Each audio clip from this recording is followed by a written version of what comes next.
Good afternoon, everybody, and welcome to the first subcommittee hearing of 2023 for Public Safety, Transportation, and the Environment Subcommittee.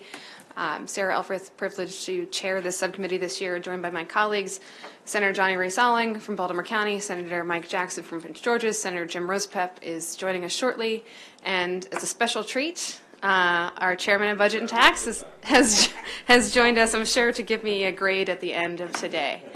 So first, let me just say how appreciative I am at our late start today, accommodating Senator Jackson and I had a meeting with the Senate President, so appreciate everybody moving from 11:30 to noon. So it's just a budget overview today, setting ourselves up for, I hope, a relatively easy start. But I'm going to ask our wonderful analyst, Jacob Cash, to walk us through the budget presentation. Jacob. Thank you, Madam Chair. So as you mentioned, today we'll be going through our first budget hearing of the session, and this is for the Department of Public Safety and Correctional Services. Starting straight away with an overview of this department, it contains corrections, community supervision functions for the state, as well as the Division of Pretrial Detention in Baltimore City, and police and correctional training commissions. The overall budget allowance is $1.57 billion in fiscal 2024, and that represents about a $50 million increase from the year before. The first category of offenders that the department oversees are incarcerated offenders held in their correctional facilities and detention facilities. The population in fiscal 2022 stabilized when you look at 2021 and the large decrease that 2021 saw. However, this exhibit doesn't show the fiscal 2023 year-to-date numbers, and those are on the increase. If trends continue, we would expect fiscal 2023 to rise above 2021 levels, although it does not appear at this point that they would reach the pre-pandemic levels. Exhibit 2 shows the arrestees that are processed in Baltimore Central Booking. These have had a steady decline over the years, and that is no different in 2022. There was about a 10% decline again in the number of arrestees processed. The number of commitments processed were fairly stable and actually slightly increased, and that, as you can see, did not have a huge impact on the population that was contained in DPDS, and that's mostly because court processing times have also increased. Exhibit 3 shows the parole and probation counts, as well as some other community supervision categories like drinking driver monitor program and those in the pretrial release program. Probation cases increased for the first year in about a decade, and that represents a slight rebound in the number of offenders that courts are processing and being able to place on probation. Probation, as to remind you all, is directly assigned from the courts, whereas parole, mandatory supervision, are decided from or are released from custody. Going to an overview of where the budget goes for the department, the major category of spending is personnel, and that makes up 68%, or just over $1 billion for fiscal 2024. The inmate medical care contract is a staffing contract for medical care, and that is about $200 million.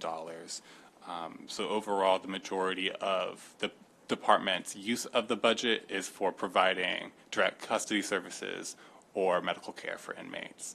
There's also a share of a sliver that goes to equipment, supplies, travel, and communications that is pretty substantial and represents the amount of equipment and supplies necessary to keep the department functioning.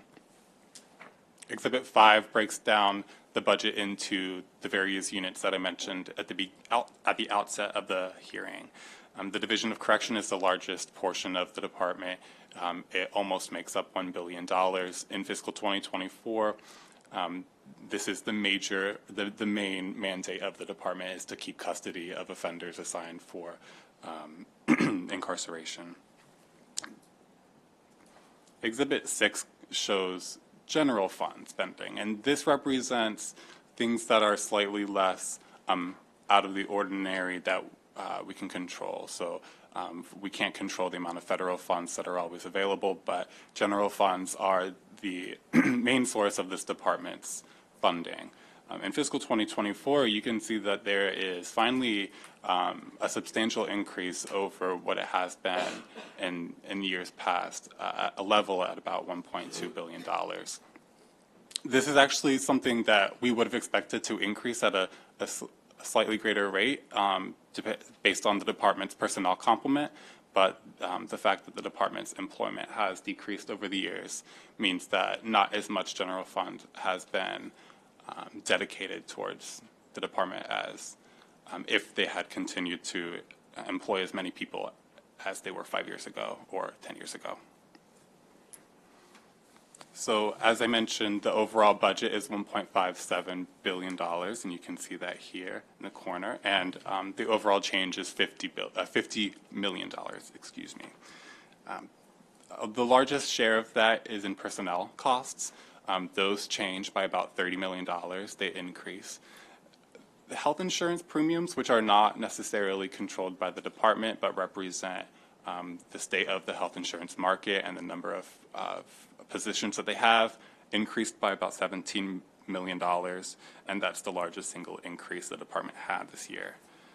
There are also decreases to turnover expectancy, which shows a budgeted turnover increase from 10 to 11%. So the department's expecting more people to be vacant. Some other changes that you can see in this chart under correctional and detention facility operations. There's some categories of spending that increased because of inflation. Dietary services especially, and the cost of food has increased, and that has been a trend over the past few years, as well as the cost of maintaining their facilities and especially material costs for that maintenance. Additionally, clinical and medical services has seen an increase, and the department is spending more on substance use services compared to the past. Some other categories that you can see under this section of general changes in the general administration, there are $3.5 million added in fiscal 2024 to outfit regional mailrooms with greater contraband detection systems. This was a pilot program in one of their regional mailrooms. It was successful, and they are spreading it out to the rest of the department. $2.4 million was added to convert 17 contractual positions in the Maryland Department of Labor, responsible for operating the inmate education program. And this will hopefully allow those positions to have a greater level of able to increase their staffing for this and make those permanent positions. $1.2 million was added for peer trainers who are there are inmates who are incarcerated with life sentences, and there are some eligibility requirements for them to become peer trainers. However, this allows them to act as mentors for others in the facility and allow them to spread on their knowledge and the things that the skills and knowledge that they've gained while in their stay.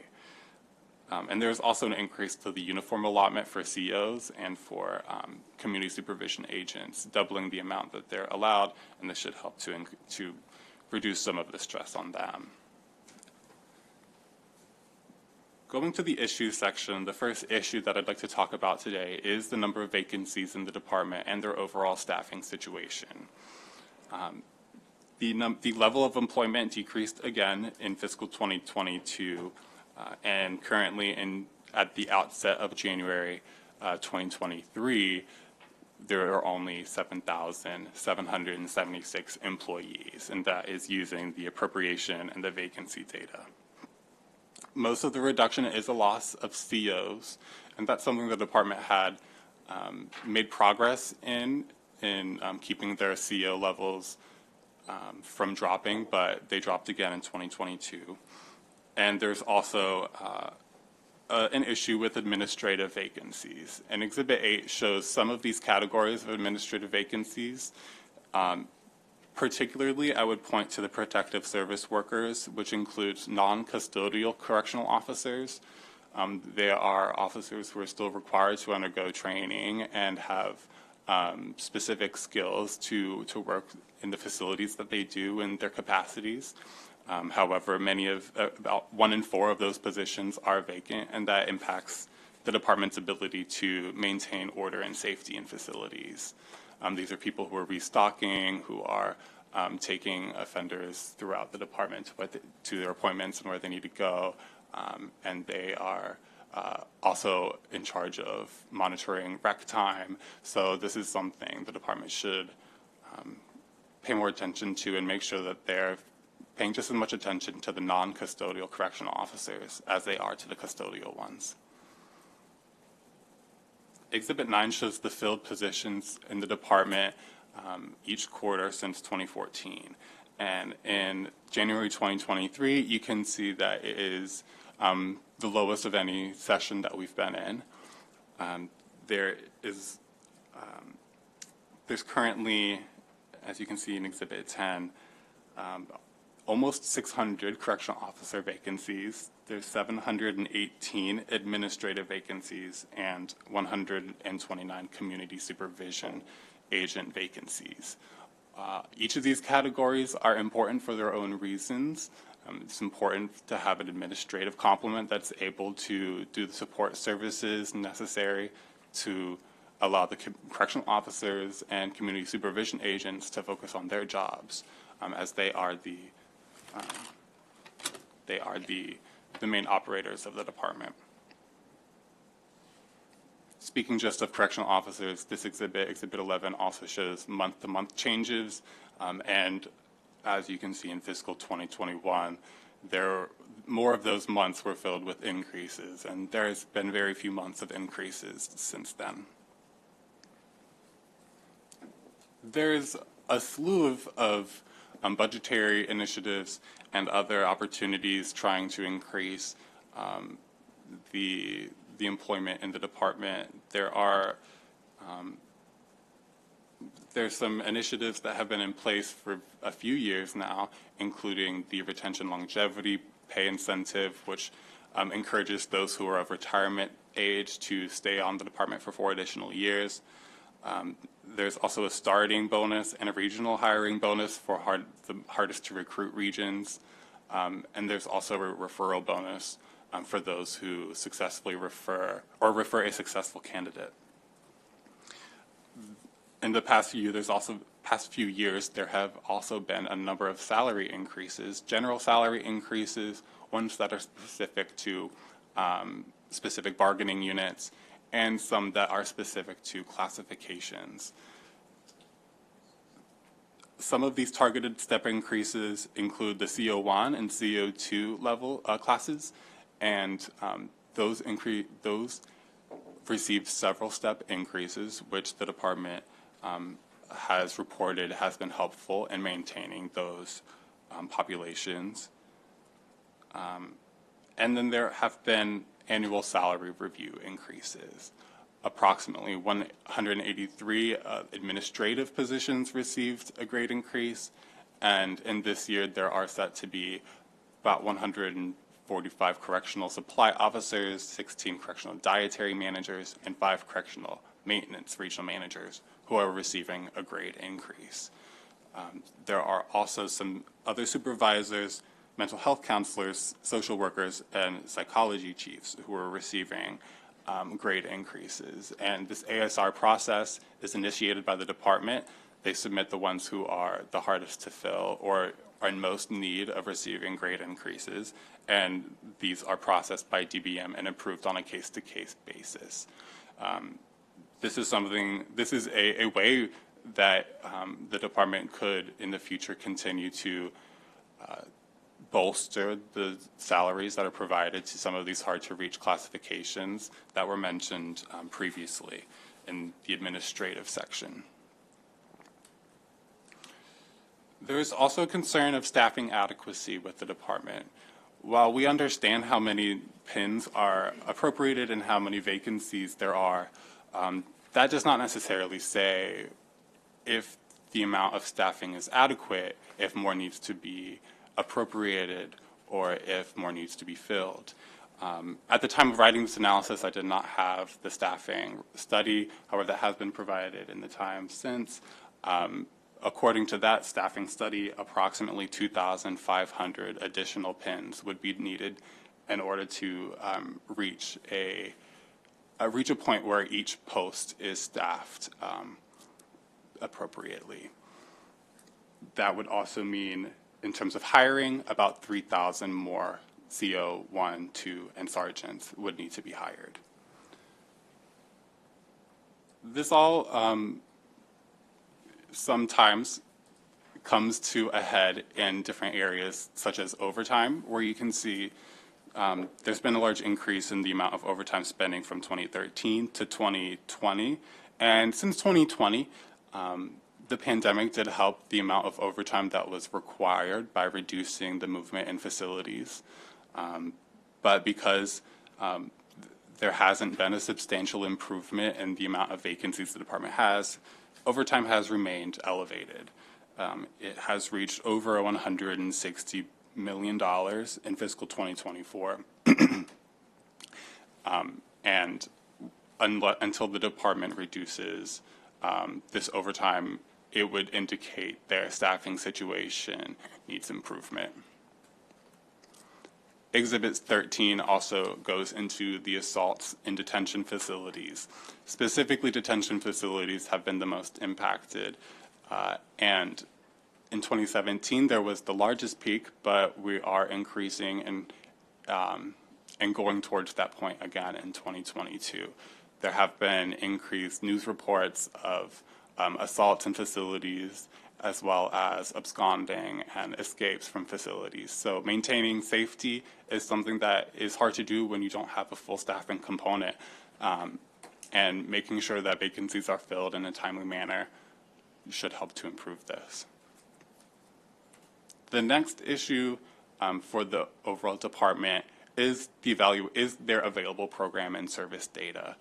Now, the department has been very forthcoming and willing to provide as much information as requested in an ad hoc basis for these types of programs and services. However, there isn't a consolidated or regular reporting of them on an annual basis or for specific facilities. The closest that we do have are where the Maryland Commission on Correctional Standards performs audits every 3 years. They are doing compliance audits, so it's not necessarily to determine if performance metrics are being met, but they do measure if facilities are meeting the standards that are in regulation. This is just an example of some of the activities that are audited while MCCS is there at the facility. This shows the Maryland Correctional Institution for Women, and this is the most recent audit that has been released. And in April 2022, as you can see, most self-help activities were on pause because of COVID-19. And if I scroll down here, you can see that there were only 5 inmates who were assigned to off-site programs. In terms of that participation, in the previous audit in 2019, there was only 6 assigned to off-site programs. However, there were over a dozen in the one prior to that in 2013. Also in 2013, there were dozens of self-help activities with hundreds of participants, which did decline in 2019, but in 2022, it was non-existent. New data is needed to not only keep track of this and understand when situations arise where programs aren't being provided. Despite the fact that this may have been warranted due to the safety situation of COVID-19, the fact that this only comes to light when there's an MCCS audit is problematic. And DLS would recommend that the Budget Committee seek additional information in the form of facility-level performance measures that would include the categories but not be limited to the ones that are shown here in the MCCS audits. Because of technical reasons and the way that the budget hearings work, this recommended action is not going to fall on this hearing date, but it will fall under the administration hearing. And finally, as an update to the Justice Reinvestment Act, we have 5-year data now, and so far, the biggest impact to the number of, or to the amount of time that offenders are staying in facilities is administrative release. That has been the most powerful tool the department has. As you can see here, there has been a total cost avoidance the previous year had a total cost avoidance of $617,000, but the total cost avoidance for JRA as a whole has been $3.9 million.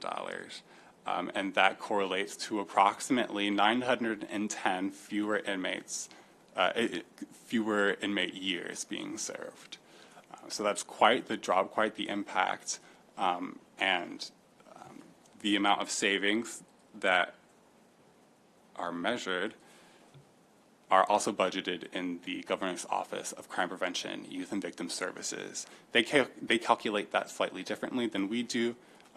They just take the raw change in the inmate population and apply the amount, the inmate variable cost to that. That amount is $13.6 million and funds a variety of grants throughout the state, which also includes DPSES as grant recipients in some of those programs.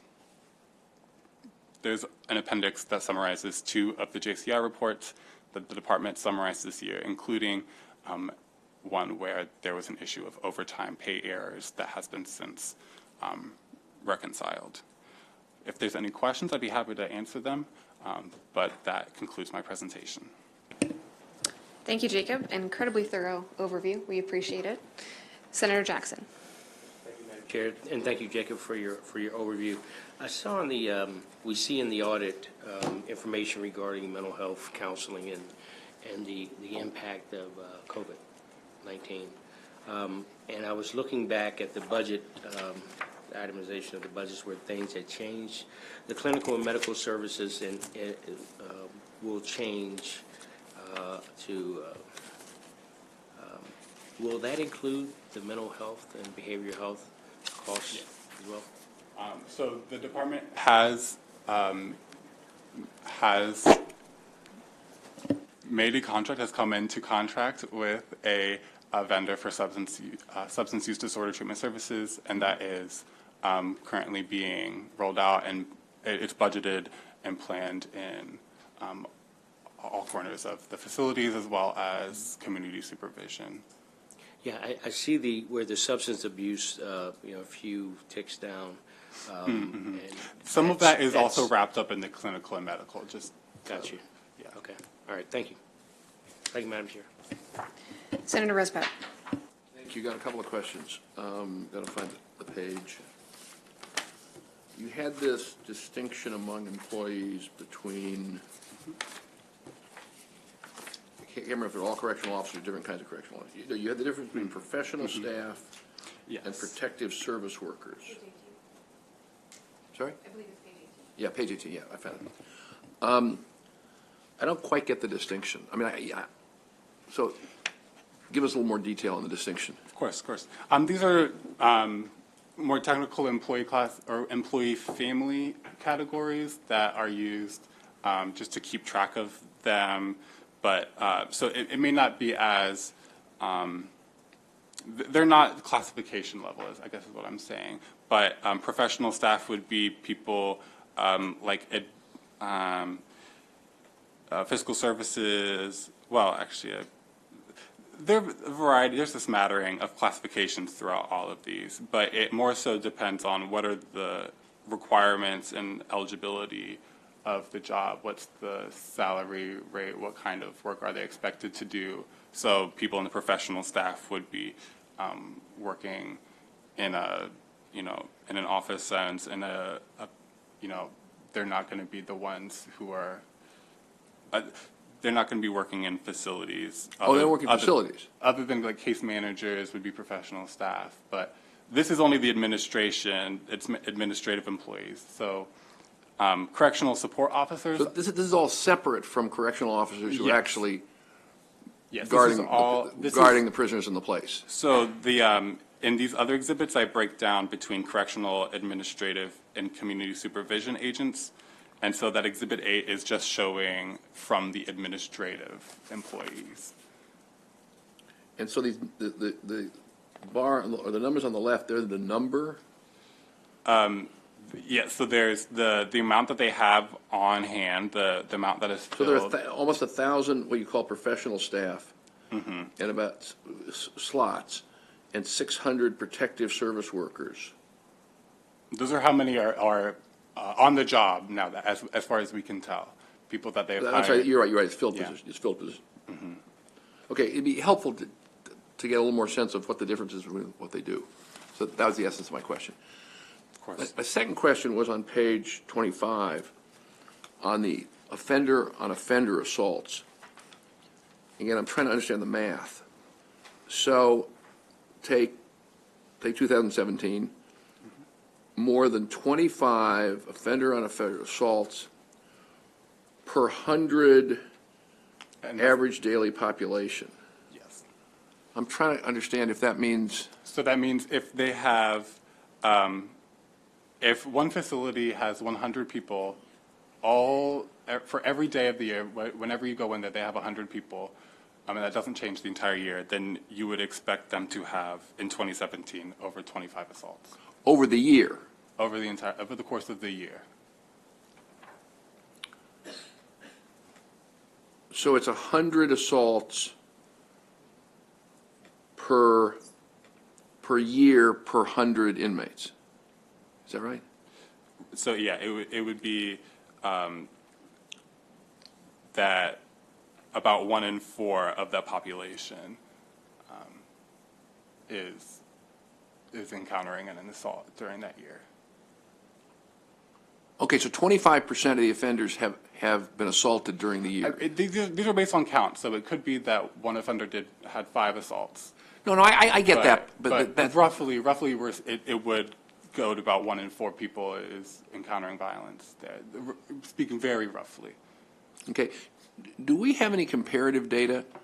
Or do they, it's a question for them too. Is there any comparative data Definitely I can between look at. institutions and between states? I mean, We do have it between the institutions and their facility level MFRs. They provide the offender-on-offender assault rate and the offender-on-staff assault rate. It typically tends to be much higher in detention facilities for both categories. It's a different type of population they're no, I get it, dealing but with, so I'm sure it's different. That's why I'm asking if we have data. it can range from 2 to Right, but that's what I'm 25. saying, but we Yeah. can look at it between different institutions, but also if there's comparative data between states. I'll look That'd be into that. great. Senator, these are excellent questions, and we have our deep dive on the corrections on February 10th, so let's see. work together to Yeah. answer these questions That'd be for great. that. I'll Thank you. include something like that for there. Thank you. Any other questions, Senator Rosebud? Not for now. Okay, thank you, Senator Salling. Thank you. I see the pretrial by number, they have 2,344 offenders, but they have 356 federal by number. Are we getting any, I know this is a state facility, are we getting federal help with that? Yes. Okay. We receive a preset reimbursement from the federal government through that contract with the U.S. Marshal Service. It is fixed, but there have been attempts to renegotiate it because for about 3 years it has been less than the amount required to operate it. So we've been losing out for a few years, and it continues until the end of fiscal 2025. So it would be good to get with some of our federal partners to see if we can get a little more help, is what you're saying. Okay. Absolutely. That's good to know. Other thing, I've seen firsthand, and I think we all have at times, the commercials that are out there about trying to get some more COs, and I know it's been a problem. I literally go by one of the facilities, and there's the sign out there for the bonuses, which is great. And I know it's in attraction, but I think if there's another way or ways we can get more, because I know the help is necessary because of the overtime problem that we do have and how we're looking at safety. And it's an issue with anywhere that you work. If you work too many hours, you're not going to have a safe facility or safe workers. So I know this other bonus is a regional bonus. Is that out there too, or is there other things, again, we can do to help this out? I think that's being advertised. That could be an option to just increase the standard hiring bonus to the amount of the regional hiring bonus if it's being successful, because it goes from 1,000 everywhere to, if you're in the hardest to reach areas, 2,500. Okay. Well, I just think, and again, I think more than anything, we see everywhere we go between nurses and truck drivers, they need help. We all need help. So if there's other ways we can do this, let's try to help this out. But I appreciate it. Thank you. Thank you, Senator. Jacob, one question for me. We just received the staffing study that you mentioned suggested we are short 2,500 pins. Now, can you contextualize that for us? Is that by what's currently budgeted in FY24 or by vacancy rate? So if you just look at the amount budgeted, Okay. It would be 2,500. If In you look at the addition. amount amount that they have filled on the job, according to my calculations, it would be approximately 3,000. Okay. And we've kind of received an overall budget briefing, and this subcommittee and committee has known for years kind of the vacancy issues across state government. Can you contextualize the vacancy issues in this agency compared to others? Where do we stand? Yeah, so certainly it's been increasing across all executive departments. Public safety has had the longest standing difficulties filling their vacancies.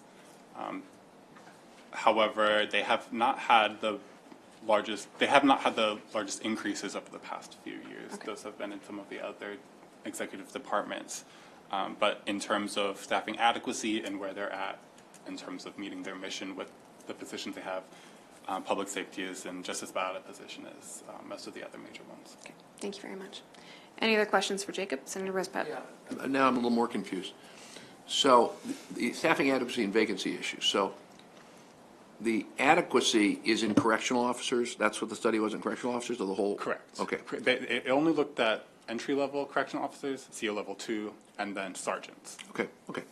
So how many correctional officers are there on the job now? Let's see. Let's go to the filled positions. There's just under 6,000, about 500. Okay, we'll say 6,000 round number. And how many vacancies are there? About 600. Okay, so it's 6,000 plus 600, and plus the adequacy study said we need another About 2,500. 2,500 on top of 6,600. Right. And that analysis you now have. Yes. And I presume we'll talk about that at more length sometime during this process. Yes, in the corrections analysis, that will be Great. a larger point of Great. discussion, Okay. or a more detailed discussion. Thank you. That's it. Thank you. Thank you, Senator, and thank you, committee, for a robust discussion. And I'm sure the agency's excited to come answer some of the questions we just asked themselves. So I'd like to welcome up our Acting Secretary, Carolyn Scruggs, Nija Roberts, the Chief Financial Officer, Phil Morgan, Deputy Commissioner, and as they're coming up, I'd also like to welcome Acting Secretary of DBM, Helene Grady, has joined us. Thank you. And as well as Eric Lukey with the Governor's Office is here as well. So thank you for joining our inaugural subcommittee briefing. Okay. Thank you. Good morning. Good afternoon. I'm sorry. Good afternoon, Chairman Alfrith and members of the Senate Public Safety, Transportation, and Environment Subcommittee. For the record, my name is Carolyn J. Scruggs, and I'm the Secretary of the Department of Public Safety and Correctional Services. With me today is Nija Roberts, our Chief Financial Officer, and Phil Morgan, Deputy Commissioner, Division of Corrections. The department appreciates the collaboration with the Department of Legislative Services and Mr. Cash's hard work on this analysis. As a 27-year employee of the department, I'm honored to be here today, testifying not just on the budget, but on behalf of the dedicated and hard work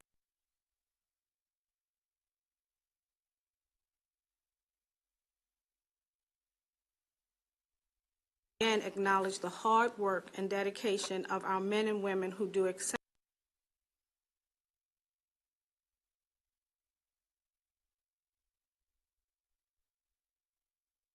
for programs, treatment, and reentry services. I saw the value of preparing individuals to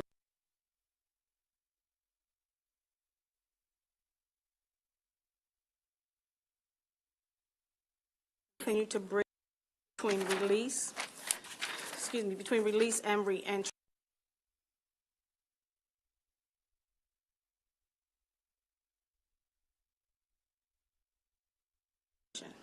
The first issue DLS asked us to comment on is the hiring goals for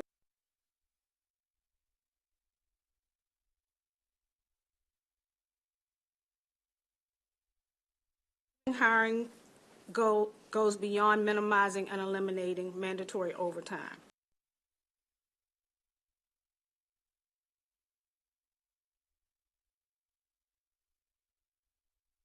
To the health and welfare of our employees and would be able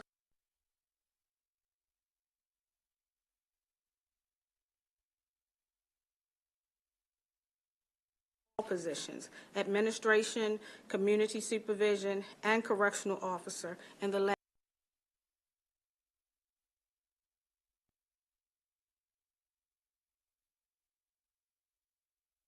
167 applications for all positions.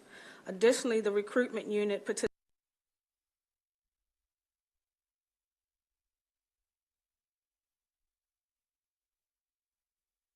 have also assisted with recruitment for the past several years, and the retirement longevity program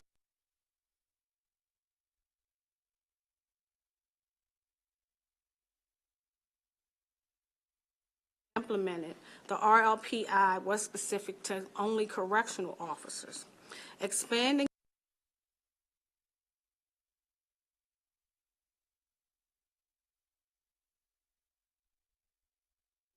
given that 125 agents have signed up since becoming eligible July 1 of 2020.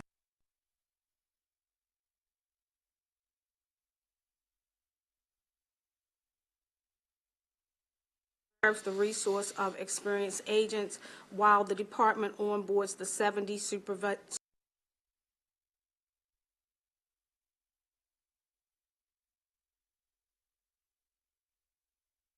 Chairman's report this past year, providing a comprehensive picture of operations. This included the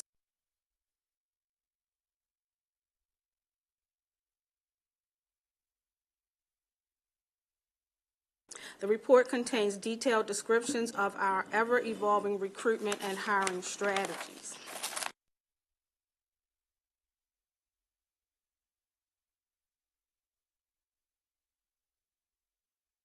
One state ad agency for their assistance with a new advertisement and media campaign. The partnership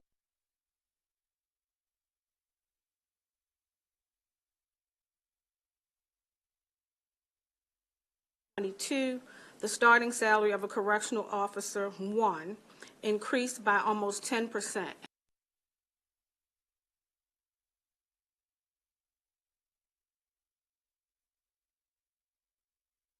$5,000 hiring bonus, as well as an additional $2,500 bonus in hard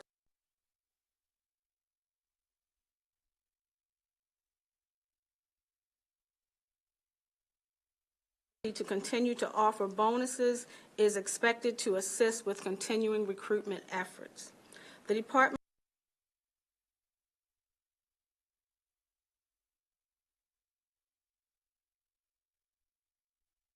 We will continue to utilize one-day hiring events while seeking ways to further reduce the time between conditional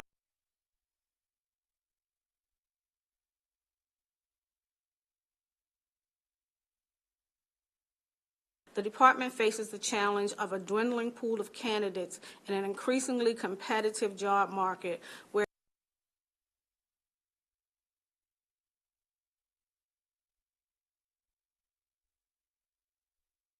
detention facilities that have the ability to hire correctional officers at the age of 18. We introduced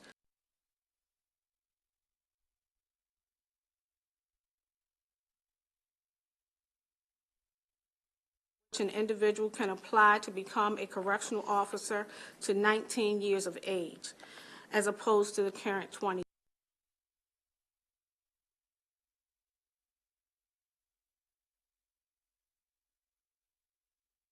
3 Maryland County detention centers have the ability to hire at the age of 18.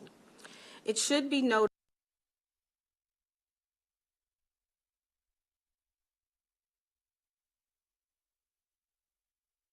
either before or after entering the custody of the Division of Corrections.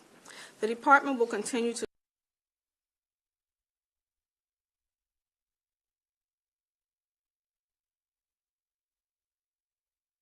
processes. While the numbers dip during some quarters in calendar year 2022,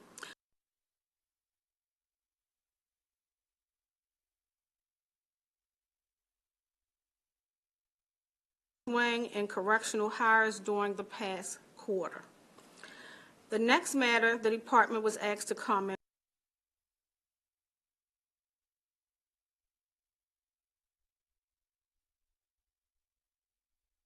service data with the goal of tracking and encouraging participation.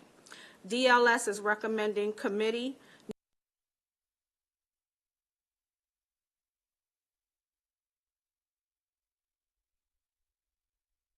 participation measures reported annually for each facility. The potential measures should include, but not be limited,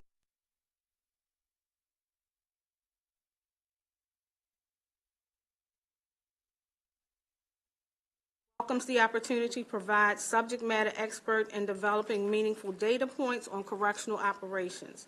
As the analysis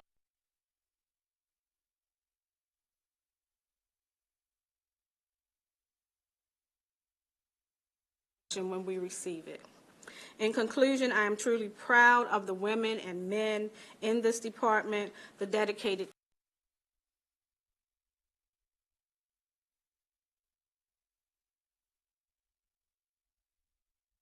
the department is happy to answer any questions that you have. Thank you, Madam Acting Secretary, and thank you for your longtime service to the department and, of course, your incredible staff. Thank So you. I'll set us up before I take questions from the committee and just say that I think while there have been longstanding challenges across state government with vacancies, it's been persistent in this department, and we want to work with you to help solve these problems. Realizing that you inherited this challenge, and we all inherited the economic impacts of COVID, please know that we look forward to working with you, Thank you. on this. I'll have Senator Jackson go, and then I'm going to dig in a little bit more to that. But Sure. Senator Jackson. Thank you, Madam Chair. It's a pleasure and an honor. I've had, for the committee members and others, I've had the pleasure to actually work somewhat directly with our interim secretary, as well as Ms. Jennifer Beskett. When I retired as sheriff of Prince George's County, I went to work with Governor O'Malley doing leadership development and public safety. I got an up-close and personal look at our public safety across the state. Coming from the law enforcement side of things, you have a perspective. Our engagement with the State Department of Corrections was only to get drafted to go to the local corrections facility and then drop off prisoners to the diagnostic center. It was probably one of the most engaging and lifelong learning experiences that I've ever had, because we dealt with every aspect of our public safety community, and we're all interconnected. We're all interconnected. For too long, the correctional, within public safety, corrections has always been the last thought of. You know, for those of you all, those professionals who, man and woman, the facilities, it's pretty much just keep them safe and we're okay. But I watched this department professionalize itself, as well as the training commissions over the years. And so I've had an opportunity again to watch that growth. This was in 2011 when I worked there, and so I'm proud of the accomplishments, and I also understand the challenges that you continue to have. And I will commend you all on your communications and your media outreach. It's on radio, it's on TV, it's on every billboard in and out of the state. We are your partners. We want to help you in any way that we can to ensure that you're not only recruiting, but you're retaining.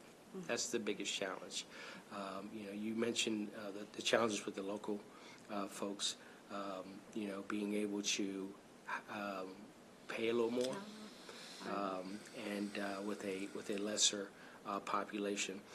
Madam Chair, I'll wrap up with this. I think that as we move along, one of the things I'd like to see, Jacob and Madam Secretary,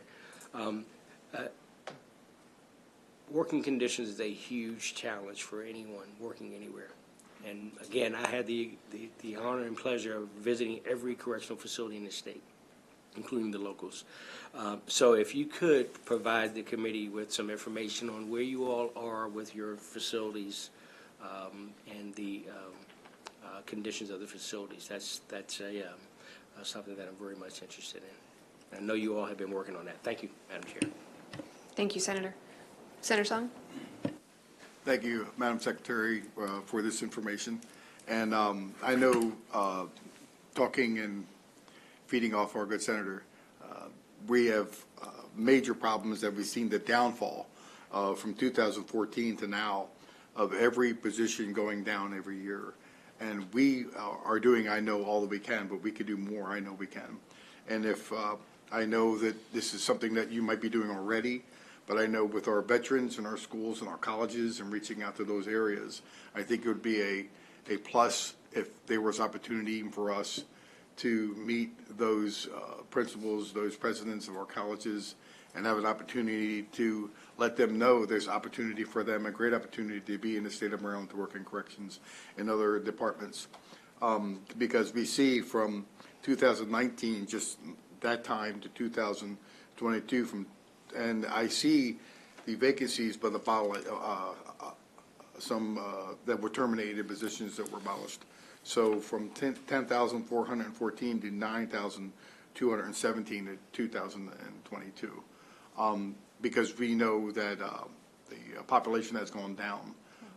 Do we see a problem from this time that maybe we're going to have problems of the population maybe moving up, or that we need more vacancies, that we need more help? Because I know no matter what, I know we need that help. But is there going to be more stress?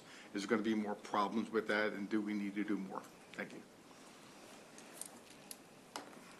So if I can first answer Senator Jackson, as far as the physical plant layouts and the sanitation, that is a high priority for us. We continue to make every effort. You know, some of our facilities are very old, but we pride ourselves on keeping them clean and ensuring that we have sanitation at the forefront, because we all know that a healthy and clean environment, then we produce better results in that environment, not just for our staff, but for our inmate population. As for Senator, and I'm sorry, I cannot Senator see Sally. Senator Sally, as for your question, I'd like to offer to you some of the things that we're already doing. We have had job fairs at Coppin State, at Morgan State. We have, I have actually met with the Board of Regents for the University of Maryland, and we have been talking with them about opportunities for internships where they can come in and start seeing what we do, not just as a correctional officer, but some of those administrative opportunities. We had job fairs at University of Maryland Eastern Shore. We actually have a job fair coming up this month in Delaware at one of the universities. So we are aggressively going out and doing recruitment opportunities. For some of our positions, we are able to offer same-day offers for them. We are bringing in both our background checks and as well as our fingerprint technicians with us to these job fairs, because we also control the CJIS criminal repository. So we're actually doing the fingerprints right there on site, getting some preliminary background information back, and offering conditional employment opportunities. So yes, we are on social media. Every opportunity we can get, you'll find us on LinkedIn. We're doing some radio publicity, but we still have that competitiveness with the other local detention centers that, again, can hire at 18, that are capturing them a little sooner than we are, because we can't until 21, and they're already vested with some of those areas. Thank you very much. You're Thank welcome.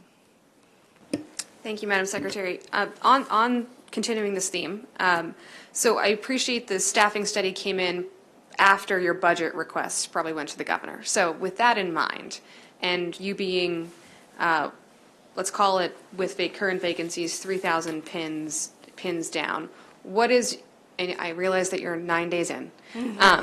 But could you speak a little bit to your plans for regaining those pins? They've been eliminated over the years based on, trends and vacancy rates and all of that, but what's your thought process on regaining those pins and then filling them? So I haven't had a chance to review the report as of yet, full transparency, but I've been through, in the history of my career, I've been through many of those. We have to basically justify the need for those pins. We have to make sure that you all understand what we call the categories for those pins and the security levels for those, and whether it's something that we think we can use that is what we call collapsible, which would mean we don't need it every day, or there's something that is critical to our operation. So we are going to have to do also an assessment of what this report says to make a determination is that 2,000 really feasible, or are there some things that we can change within our environment that would reduce it in any way, and how we can utilize individuals in collateral positions to kind of help with that. Okay. I look forward to continuing the conversation. I think February 9th is our discussion, 9th or 10th. We'll continue this conversation. Okay. You'll have a little more time by then. Yes. Okay. Thank you. My next question, the Chair Gazzoni had to step out, but he received, we all receive constituent concerns. And I want to thank your office for addressing it via email, but I wanted to highlight it today. Just maintenance issues with the window latches at the Jessup facility. Could you address? I'm going to defer that to my deputy over here and see if he knows about that. 'Cause I do. Thank you for that question. Yes, I am aware of it, and I responded earlier this week. All of our facilities, as Madam Secretary already alluded to, are aging. And those window latches are, once we know that there is an issue with them, and they try to go through every year on the onset of cold weather, and the maintenance teams go around and do their best to secure them. And it takes sometimes a little maneuvering to get them secured based on the style of the windows. But that is ongoing, and there is a process in place that our maintenance teams have established to where they put in work orders. So if it's noted, the officer in charge of the housing unit, most of the time the sergeants, if an IP, an incarcerated individual, brings it forth, is that I have an issue in my cell. So if it is something that cannot be secured and sealed readily, they look for a vacant cell that is not as in the condition that was in, and they'll move that in the individuals to another location. At which time, then maintenance will do everything they can to seal those cells up or replace the latches if they can do so pretty quickly. Okay. But it is monitored routinely. Okay. Yes, ma'am. Thank you. And I think it relates to Senator Jackson's question about the state of facilities, and I'm sure we're going to have that Yes. conversation in Capital Budget Subcommittee as well. Okay. One final question, because we have a number of witnesses signed up today, and I just want to just give you the opportunity to address this, is the issue of the Women's Pre-Release Center that this legislature, particularly the Black Caucus and the Women's Caucus and Senator Washington have, feels like Groundhog's Day for years, been trying to get off the ground as an issue of equity and an issue of giving returning citizens every opportunity to be successful as they return to society. Can you speak a little bit, and I know we're kind of bridging gaps between operations and capital, but I would just want to give you the opportunity to address the status of that project. Yeah, so there was concern brought to our attention on yesterday. Ms. Washington did reach out. We are still moving ahead with that. Right now, there are 3 phases to the development of it. The first phase is more of a DGS phase. So they were identifying the sites. They looked at 7 different sites. They've talked with us about spacing needs within the sites, about operational needs within the sites, so that they can look at square footage and what's need for housing. So there are constant conversations, monthly meetings about that. As we get more involved in the programming, then you will see us become more involved in those conversations. But it is really being led by DGS right now because it's the development and design. Okay. And I appreciate that. Sorry to throw you a bit of a wrench on our first hearing. I want to thank you and the governor's office for working with the legislature on this in the last few days, and looking forward to working towards a solution with all of you. Absolutely. Thank you. Any other questions? Senator Rosepep. Yeah, thank you. A couple of questions on recruitment. One is, you talk about the difference in age and compensation for the local correctional officers versus state correctional officers. How different are the roles? So understanding that we run both detention centers and prisons. Detention centers, the counties only run detention centers. So their role is to basically house and secure individuals that are waiting to go to court, that may eventually get released.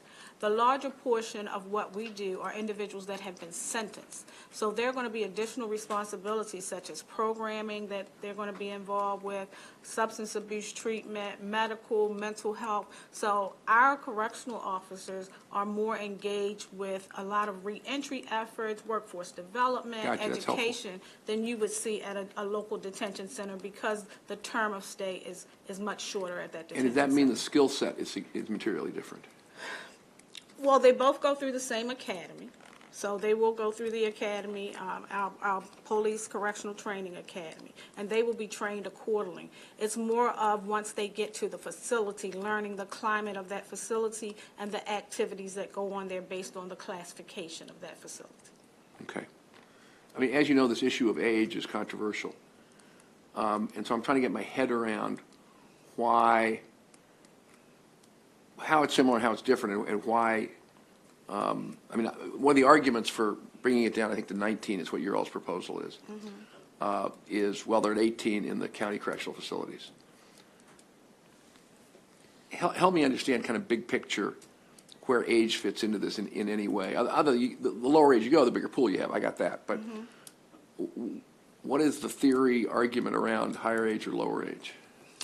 Right now, I believe it's more of competitiveness as we look across the country and we look throughout the state with the age. And you also look at the detention centers. When they hire at 18, they start working towards them becoming law enforcement. Many of them will go into a law enforcement, sheriffs and things of that Got nature.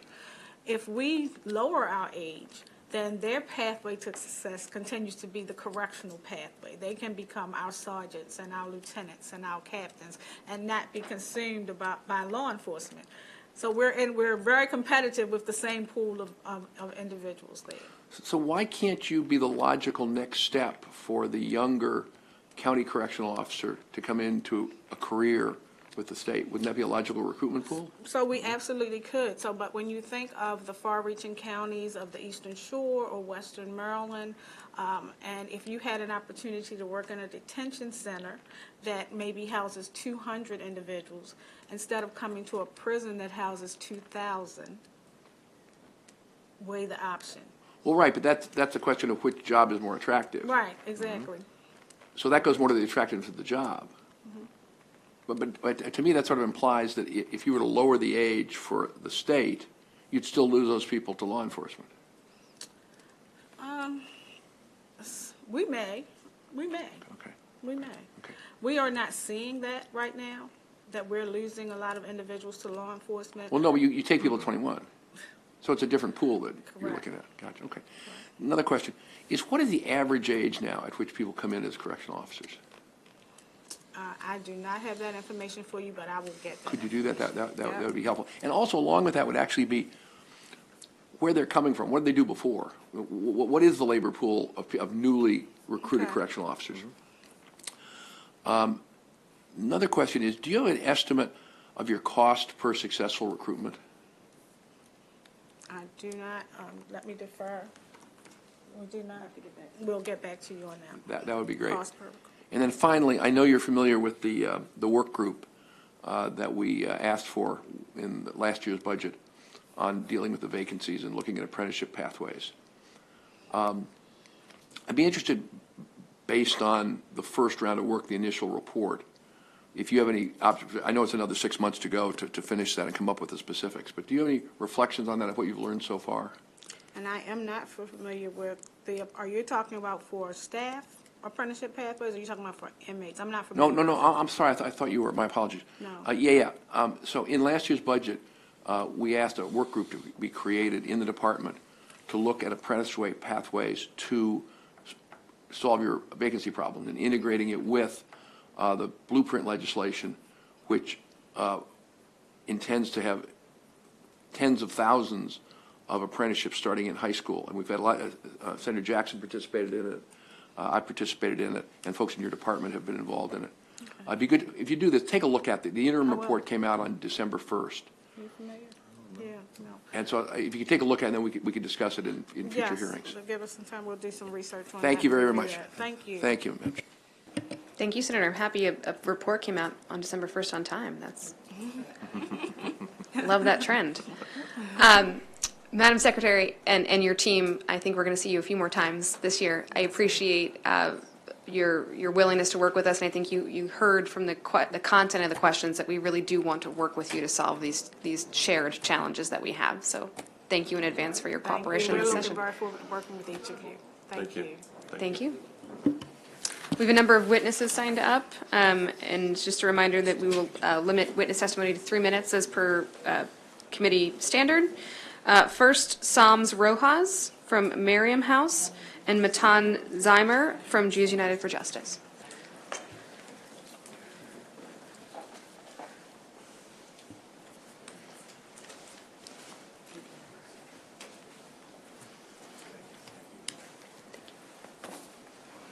However you'd like to start.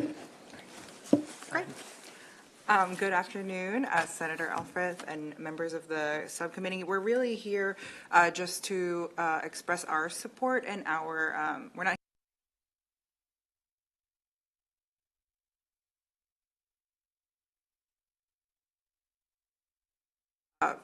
individuals and organizations who serve directly impacted women. And so we know you're familiar with us, so I won't need to go.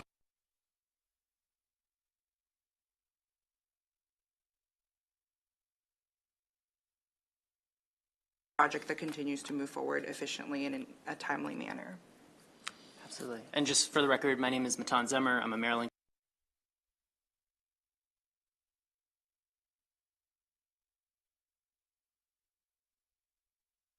This and holding both the agency accountable, but also bringing us in as partners to make sure that this moves forward. So thank you for the time. Really appreciate it.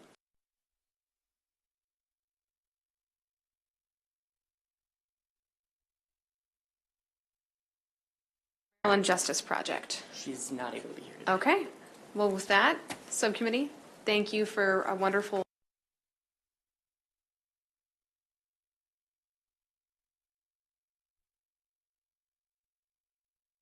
We'll have fixed before the next one. Okay. With that, that concludes our first briefing. We're adjourned.